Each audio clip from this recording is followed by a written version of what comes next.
Hello! C'est encore ma sale gueule. J'espère qu'il s'est pas écoulé trop de temps depuis la dernière fois, mais me voilà, je suis de retour. Et aujourd'hui, comme promis, on parle des 52 réalités alternatives comprises dans le multivers. On perd pas de temps, générique, c'est parti, tac.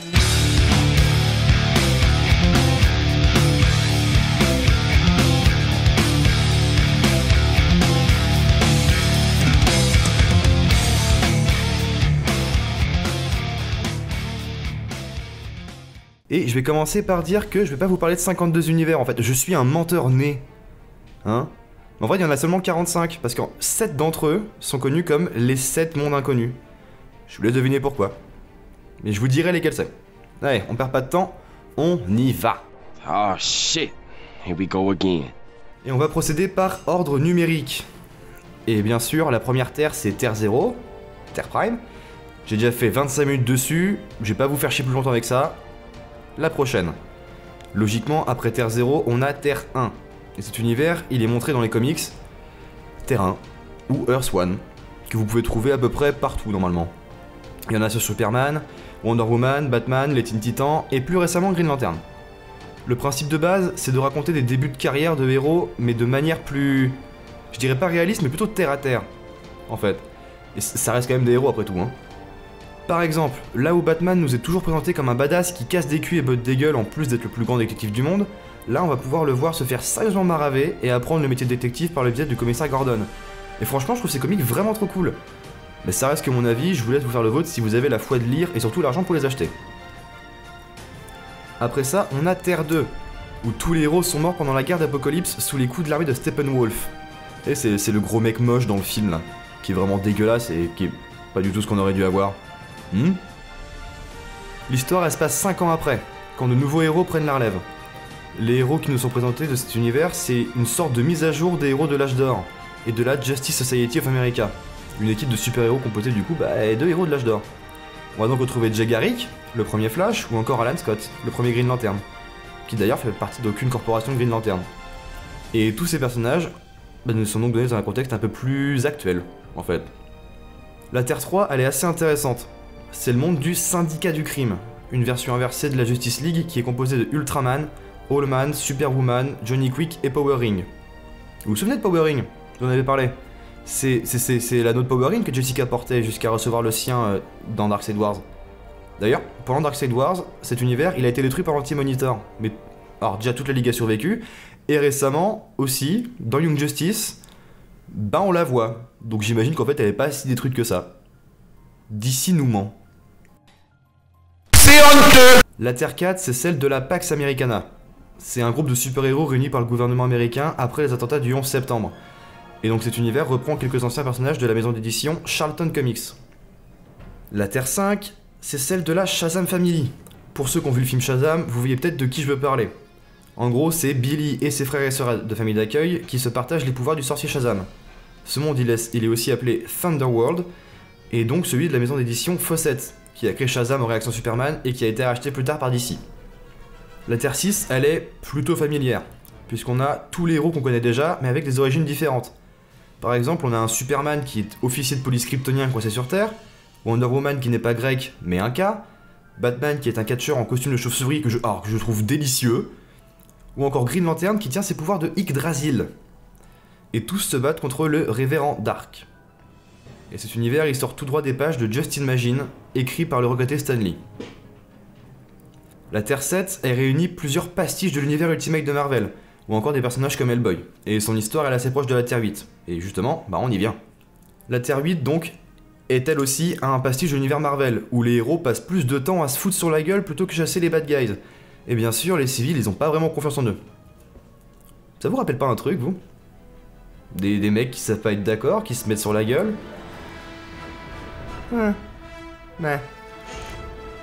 La Terre 9, c'est le monde des héros de Tangent Comics. Là-dessus, j'ai pas beaucoup d'infos, tout ce que je trouve se confond un petit peu dans un gros bordel, et ça m'a pas forcément l'air de coïncider, à cause de tous les changements de timeline. Donc, elle existe, mais j'ai pas beaucoup d'infos. On passe à la suite. Et alors là, on attaque du gros morceau. Mesdames et messieurs, tenez-vous bien, parce que là, avec la Terre 10, on va parler d'un sujet qui est vraiment pas très cool, mais que ici tout le monde connaît. Avec la Terre 10, aussi appelée Terre X, on va parler des nazis.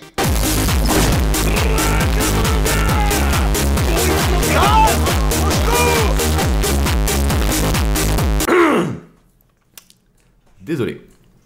Donc, la Terre 10 ou Terre X est une terre où, au lieu d'atterrir au Kansas, Kal-El a atterri dans la région des Sudètes pendant la Seconde Guerre mondiale et a donc permis au Troisième Reich de s'assurer leur victoire et la mise en place de leurs idéaux à la con. Kal-El, qui a été renommé Overman par Adolf Hitler lui-même, est le chef des New Reichsman et défend l'Allemagne aux côtés de Brunhild. Donc, je suis pas germanophone, vous le lisez comme vous voulez, moi je le lis comme ça. Donc Brunhild, qui est une contrepartie Valkyrie d'Wonder Woman, Leatherwing, Batman, Blitzen, Flash, Martian Manhunter, et Underwaterman. Ils ont tellement même pas de respect pour leur propre personnage, quoi. Ils l'ont appelé mec sous l'eau.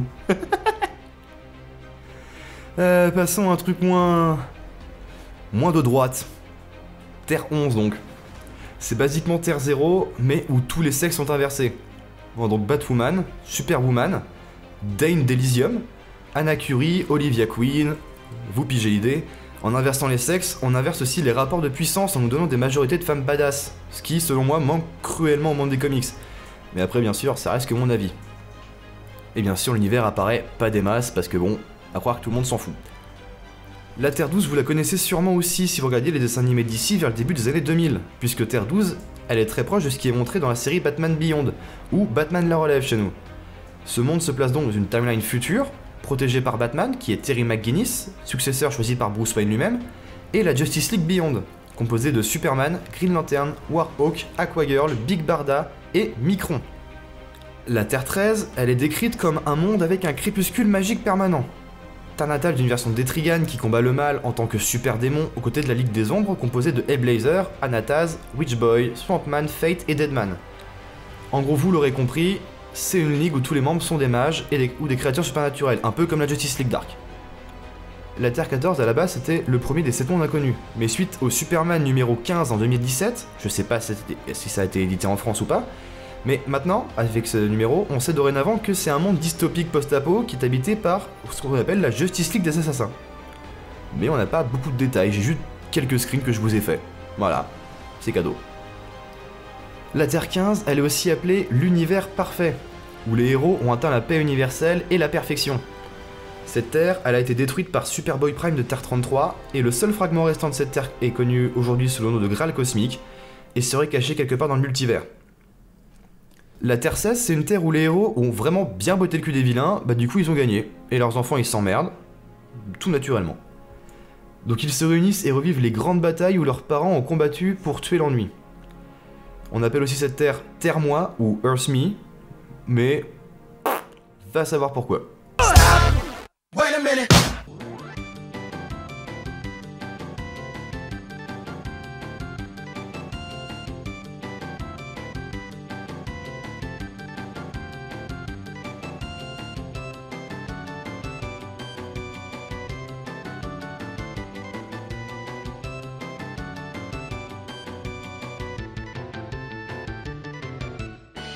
Sur Terre 17, on a eu une guerre nucléaire en 63. Et donc dans la Nova America du XXIe siècle, les Atomic Knights of Justice cherchent à reconstruire le monde mené par le capitaine Adam Strange. Sur Terre 18, bien qu'on soit au XXIe siècle, le monde est semblable au vieil ouest américain, après que Time Trapper ait gelé la technologie et la culture au XIXe siècle. J'ai aucune idée de comment ça marche. Je sais pas comment tu peux geler une technologie, mais bon, admettons que ce soit possible. On y suit les Justice Riders, ce qui est en gros un équivalent western de la Justice League. Des cowboys quoi. Voilà. La Terre 19, elle est issue d'un Elseworld. Vous vous demandez sûrement ce que c'est, et ben pour faire simple, c'est un label de chez DC qui comprend des récits alternatifs, mais qui n'étaient pas canons à leur publication. Par exemple, on a Superman Speeding Bullet, où Kal-El n'est pas recueilli par les Kent mais par les Wayne, et je vous laisse imaginer la suite. Dans cet univers, les super-humains sont apparus sous le règne du roi Édouard VII, en Angleterre au XXe siècle, quand l'énergie électrique commençait à apparaître. C'est le monde des Elseworlds Gotham by Gaslight, Batman Master of the Future et Wonder Woman Amazonia. Avant de passer à la suite, Gotham by Gaslight a été adapté en animation et franchement, c'est cool. Regardez-le. Ensuite, la Terre 20, c'est l'univers de la Society of Super Heroes. une version de la Justice League inspirée des romans pulp dans un monde semblant se passer à peu près dans les années 40, après la Seconde Guerre mondiale. Ce qui est intéressant, c'est que tous les 100 000 ans, cette Terre entre en contact avec Terre 40, et du coup on en reparlera au moment de Terre 40. La Terre 21, c'est une version idéalisée des années 60. Kennedy n'a jamais été assassiné, et la Justice League of America est toute jeune et protège les idéaux d'une Amérique optimiste. Les héros ressemblent beaucoup à leur version de l'âge d'argent. Si ça vous intéresse, elle est très similaire à ce qui est narré dans DC The New Frontier. La Terre 22 est quant à elle similaire à ce qui est montré dans Kingdom Come, un roman graphique absolument incroyable que je peux que vous recommander vivement. Et on nous présente une version un peu plus amère des héros de l'âge moderne, avec un monde au bord de l'apocalypse jusqu'au retour de Superman après la destruction du Kansas. Alors... Ah, la Terre 23, je la trouve vraiment très cool. Je vous présente Calvin Ellis, le président des États-Unis d'Amérique. Mais Calvin, c'est pas son vrai nom. Son vrai nom, c'est Kal-El. On a donc un Superman afro-américain, ce qui manque cruellement aux comics actuels je trouve, et qui inspira toute une génération de héros afro-américains.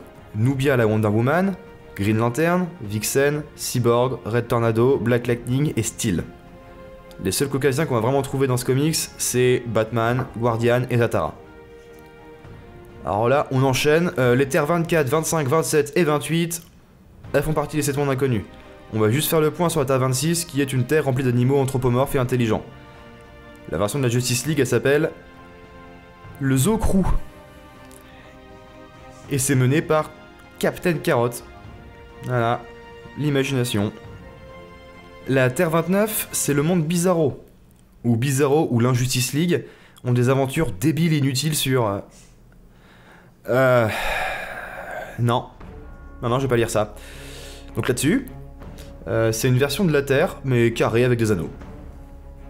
Et si je vous disais que dans d'autres mondes que la Terre X, Superman apprécie beaucoup atterrir Oak Park au Kansas, vous le croyez? Laissez-moi vous conter l'histoire du monde où Kal-El a atterri dans la mère patrie. Et ouais, ce monde c'est la Terre 30, et il sort tout droit de l'Elseworld Superman Red Son. On a donc un Superman qui atterrit en URSS, et qui est devenu l'égérie du régime communiste, et qui les aidera à gagner la guerre froide. Je vais pas spoiler plus que ça, mais sachez qu'en plus de voir Superman avec la faucille et le marteau sur les pecs, ce qui est déjà incroyable, on voit quelque chose de très rare. Lex Luthor avec des cheveux. Mais plus sérieusement, le comics, il est vraiment super cool, donc si vous avez l'occasion, je vous encourage à vous jeter dessus. Ah oui, il y a aussi Batman avec une chapka. C'est merveilleux, j'adore ça. Sur la Terre 31, le monde a été englouti à cause d'un changement de climat qui a fait monter les océans. On suit donc le capitaine Leatherwing et l'équipage du Flying Fox qui tentent de protéger les 7 mers. Vous l'aurez peut-être compris, mais en gros, c'est une version pirate de la Justice League.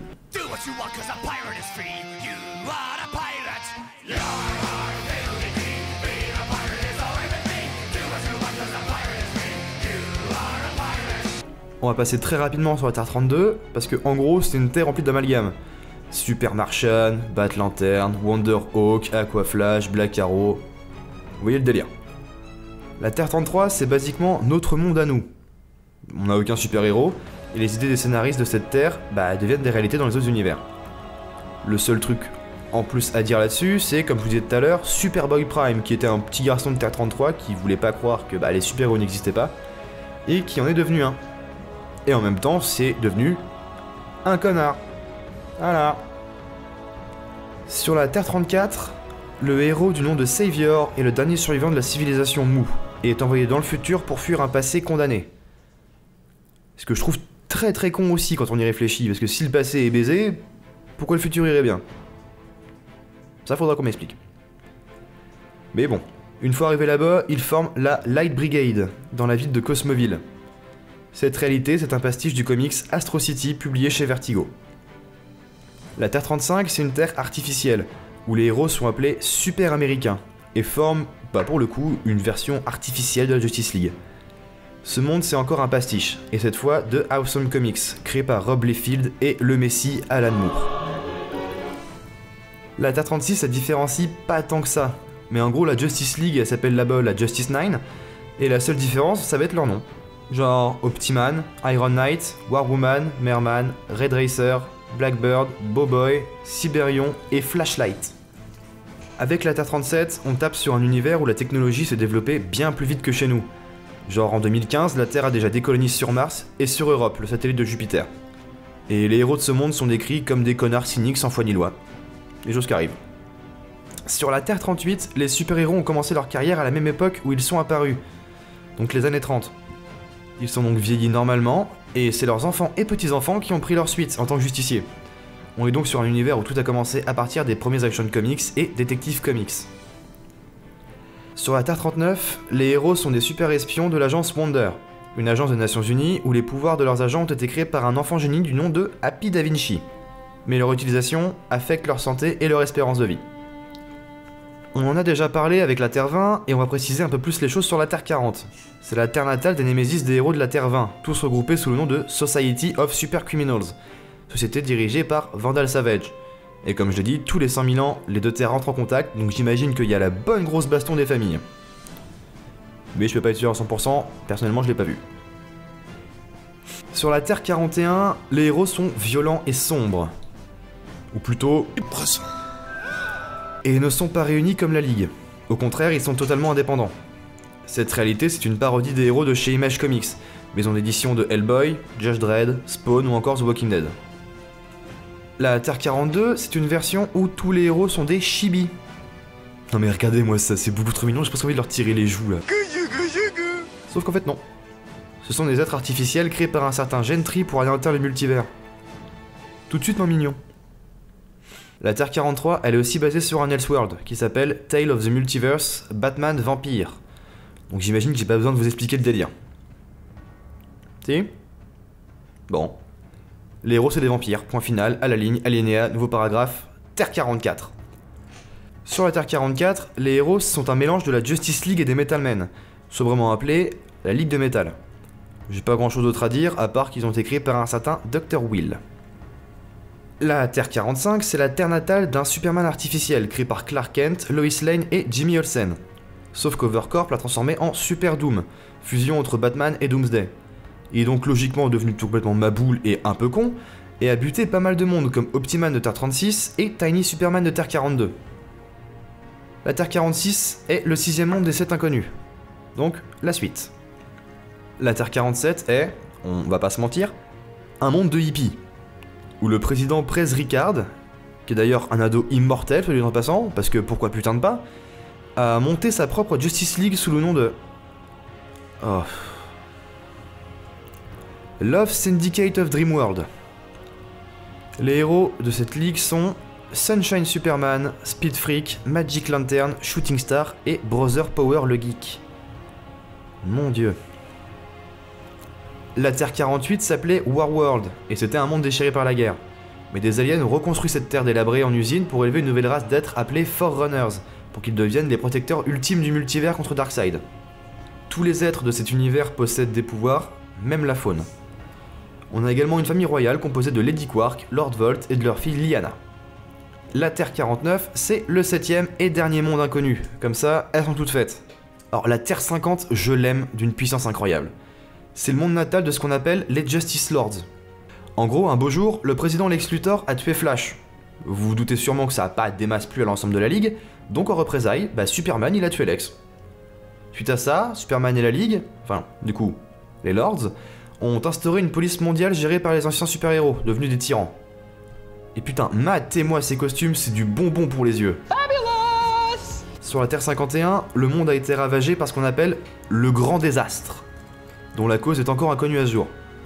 Mais suite à ça, l'humanité a donc été décimée et les animaux ont gagné une grande intelligence. C'est le monde natal de Kamandi, du prince Tuftan des Hommes Tigres, et de Ben Boxer, connu aussi sur le nom de Biomac. Et la dernière de cette liste, c'est la Terre 52 bien sûr, et c'est juste un univers où les héros et tout le reste du monde est d'origine simiesque. Voilà. C'est des singes. Et voilà. Au final, on a fait 3 vidéos, enfin plutôt 2,5, parce que bon, 20 minutes c'est déjà quand même relativement long, donc je vais pas vous assommer plus. Je voulais vous préparer aussi un petit truc en plus sur le Dark Multiverse, mais la série qui en parle est actuellement en publication, donc je vais attendre un tout petit peu. Je vous la ferai quand ce sera fini. Voilà, je vais pas faire ça avant que ça se finisse, ce serait complètement débile. Et donc la prochaine fois, on se retrouvera pas pour parler d'ici, mais d'un autre univers. Je vais commencer à préparer ça. Sur ce, si ça vous a plu, laissez un petit pouce bleu, abonnez-vous, mettez la cloche. C'était Florian, je vous remercie, et à la prochaine. La bise.